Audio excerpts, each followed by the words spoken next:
मैं वंदना झा आज द्वितीया के पूजा के विषय में आपको बताना चाहती हूँ। इस तरह से पहले फुलेरा बनाया जाता है इसकी तैयारी करने के लिए। और इसकी तैयारी में ये सब सामग्री लगती है। फल, फूल, नींबू, खीरा ये ज़रूरी होता है, नारियल और अगरबत्ती, फूल, दूबी, कपूर, हल्दी, सुपारी, जनेऊ और दूध, दही, घी, शहद और शक्कर, घंटी, आरती के लिए आरती और ये पूड़ी बड़ा ये सब बनाते हैं। पूड़ी बड़ा खाने के लिए भोजन, मिठाई, ये इस तरह से अक्षत, रोली, गुलाल, तीली, जवा और कांस की थाली में लक्ष्मी की आकृति बनाई जाती है, उनकी पूजा की जाती है। गौरी गणेश श्रृंगार की सामग्री जितना आप यथा योग्य दे सकते हैं। ये खीरा, नींबू और इसमें ये जीतिया बांधा जाता है। और ये इस तरह से ग्लास देखिए इस तरह से करते हैं। पहले दिन नहाय खाए के दिन जीतिया की पूजा सभी पितृ देवी माताओं के नाम से, चील, चिली, शेर, शियारनी सबके नाम से और अपने परिवार के, अपने ससुराल परिवार के, मायके परिवार की पितराइन के नाम से, ये जिनकी भी मृत्यु हुई है, जिन स्त्रियों की मृत्यु हुई है अपने ननिहाल परिवार में, अपने ससुराल परिवार में, सबके नाम से इस तरह से भोजन निकाला जाता है। भोजन में सारी चीज़ें रहती है, पूड़ी बड़ा और चावल, दाल, सब्जी और जो भी मिठाई वगैरह, दही, दूध, शक्कर, घी, शहद ये सब डाला जाता है और इस तरह से भोजन निकाल कर उनको दिया जाता है।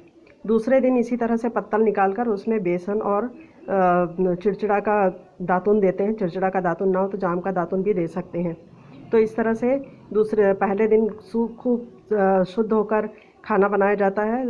थोड़ा सा लीप दिया जाता है वहाँ पर जहाँ खाना बनाते हैं और उसके बाद साफ़ सफाई से बनाया जाता है। इस तरह से करते हैं दूसरे दिन की पूजा। इस तरह से पूड़ी बड़ा वगैरह बना करके चढ़ाते हैं लक्ष्मी माता को।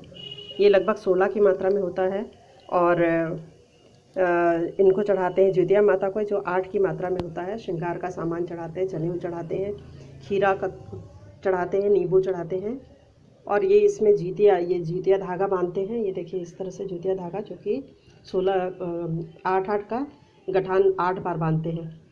और ये नारियल, केला यथाशक्ति जो भी आप चढ़ा सकते हैं, लौंग, हल्दी, सुपारी, इलायची, ये इस तरह से पूजा करते हैं गणेश भगवान की, गौरी गणेश भगवान की। उसके बाद फिर लक्ष्मी माता की और ज्योतिया माता की पूजा करते हैं। कई लोग फुलेरा भी सजाते हैं। फुलेरा सजाकर उसके नीचे चंदन से लक्ष्मी की मूर्ति बनाते हैं और फिर उनकी पूजा करते हैं। इस तरह से दूध, दही, पंचोपचार पूजा करते हैं। हल्दी, सुपारी, दूध, दही सब चीज़ रख करके पूजा की जाती है। तो इस तरह से ज्योतिया की पूजा दूसरे दिन की होती है और फिर तीसरे दिन की पूजा होती है। इस व्रत में ये विधि विधान सबसे ज़्यादा इस बात का ध्यान रखा जाता है कि साफ़ सफाई शुद्धता से पूजा की जाती है। पितराइनों को बुलाया जाता है, ज्योतिया माता की पूजा की जाती है और महालक्ष्मी माता की पूजा की जाती है। इसमें पूजा करने के लिए जब दूसरे दिन, पहले दिन नहाया खा के भोजन दिया जाता है उन लोगों को, सभी पितराइनों को, अपने परिवार के और चील, चिली, शेर, शियानी की। उसके बाद कथा कही जाती है। कथा इस प्रकार है कि महाभारत के युद्ध के समय जो अश्वत्थामा थे उनको पता चला कि उनके पिता की मृत्यु हो गई है। वो बहुत क्रोधित हो गए और क्रोधित होकर उन्होंने पांडव समझकर पांचों को मौत दे दिया, मौत के घाट उतार दिया। ये जो 5 जो पुत्र मरे थे वो द्रौपदी के पुत्र थे और उसके साथ ही द्रौपदी की 5 संतानें थी जिनकी मृत्यु हो गई थी। अर्जुन बहुत गुस्से में आ गए, बहुत क्रोधित हो गए और उन्होंने अश्वत्थामा को बंदी बना लिया और उनके दिव्य मणि को छीन लिया।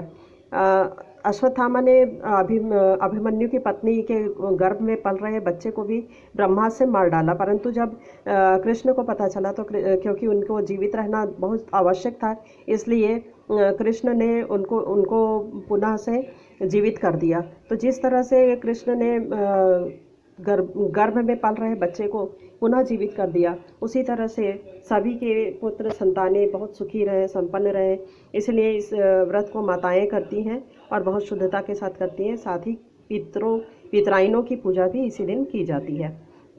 एक कथा और है जिसमें चील चिली शीर सियानी यानी कि लोमड़ी जो है वो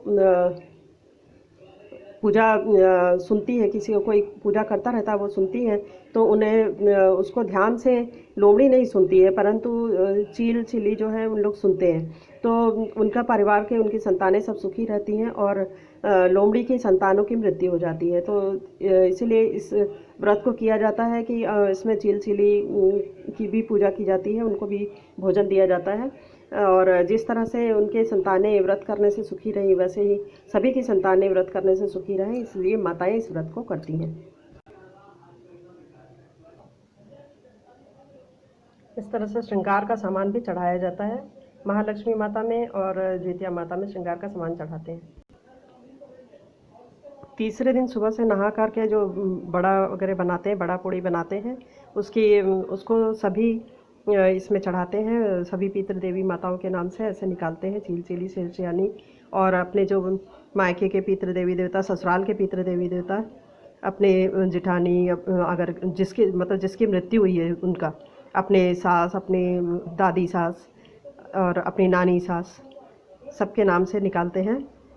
अगर किसी की मृत्यु हुई है तो उनके नाम से निकालते हैं, स्त्रियों की जो मृत्यु हुई है। और ननिहाल पक्ष के सभी का, जितने भी ज्ञात अज्ञात भूले बिसरे सभी पितृ देवी माताओं के नाम से इस तरह से भोजन निकाला जाता है। साथ में जब पारण करते हैं तो उस समय, पारण करते समय, तीसरे दिन पारण करते हैं, तो पारण करते समय ये इस तरह से ये जीतिया जो हमने खीरे में बांधी थी उसको अपने गले में पहनते हैं और एक अपने बच्चों को पहना देते हैं। और उसके बाद केला, 2.5 दाना मटर, मिठाई, दही, सारे खाद्य सामग्री यानी जो भी हम बनाते हैं घर में, बिना नमक का पूड़ी बड़ा और जो भी हम अपने घर में खाना बनाते हैं वो सब कुछ देते हैं। लेकिन मटर के 2.5 दाने, केला और खीरा को काटते नहीं हैं, तोड़ते हैं इस तरह से। उसी खीरे को जिसको हमने चढ़ाया उसको तोड़ करके थोड़ा थोड़ा टुकड़ा इसमें डालते हैं और फिर इस तरह से 2.5 दाना मटर, खीरा और नींबू, इसमें भी नींबू का टुकड़ा डाले हैं और इसको अपने मुंह में डाल करके इसको गिटक लेते हैं और फिर पानी पीते हैं। इस तरह से इसका पारण करते हैं। इस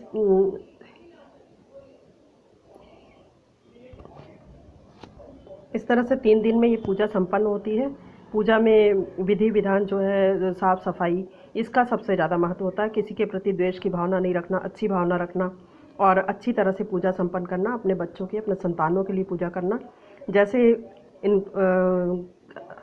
द्रौपदी के गर्भ की संतान जीवित रही, उसी तरह से सभी की, जो भी इस पूजा को करे उसकी सबकी संतानें सुखी रहे, समृद्ध रहे।